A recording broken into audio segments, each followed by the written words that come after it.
আকাশচুম্বী হলো মার্কিন H-1B ভিসার ফি। অভিবাসন নিয়ন্ত্রণের নতুন পদক্ষেপ হিসেবে H-1B ভিসার বাৎসরিক ফি $1,500 থেকে সরাসরি $1,00,000 উন্নীত করেছে ডোনাল্ড ট্রাম্প প্রশাসন।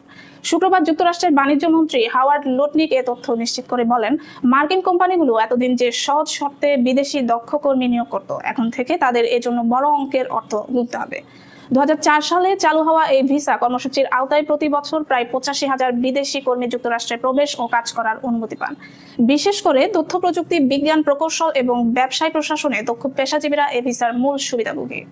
আমাজন, গুগল, মাইক্রোসফট, অ্যাপল এবং মেটার মতো প্রযুক্তি জায়ান্টগুলো দীর্ঘদিন ধরে বিপুল সংখ্যক কর্মী এই ভিসার মাধ্যমে নিয়োগ দিয়ে আসছে।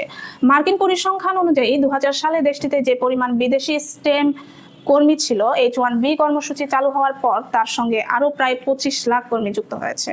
2019 সাল পর্যন্ত বিদেশি স্টেম কর্মীদের হার বেড়েছে 44.5%। এদের বেশিরভাগই ভারত ও চীন থেকে এসেছে। বাণিজ্য মন্ত্রী লুটনিক শুক্রবার সাংবাদিকদের বলেন, বড় কোম্পানিগুলো বছরের পর বছর লাখো বিদেশি কর্মী এনে মার্কিনীদের চাকরির সুযোগ কমিয়ে দিচ্ছে। ফি বাড়ানোর মাধ্যমে মূলত তাদের বার্তা দেওয়া হচ্ছে, যদি দক্ষ কর্মী চান তাহলে মার্কিন বিশ্ববিদ্যালয় থেকে পাশ করা তরুণদের নিয়োগ করুন বা স্থানীয় প্রশিক্ষিত করুন। বাইরের লোকজনদের আর আমেরিকান চাকরি নিতে দেওয়া হবে না। এই সিদ্ধান্ত যুক্তরাষ্ট্রের প্রযুক্তি খাতের জন্য বিশাল ধাক্কা হয়ে দাঁড়াতে পারে বলে ধারণা করা হচ্ছে। এতদিন যে কোম্পানিগুলো তুলনামূলক কম খরচে দক্ষ বিদেশি কর্মী নিয়োগ দিত, তাদের এখন বিপুল ব্যয় বহন করতে হবে।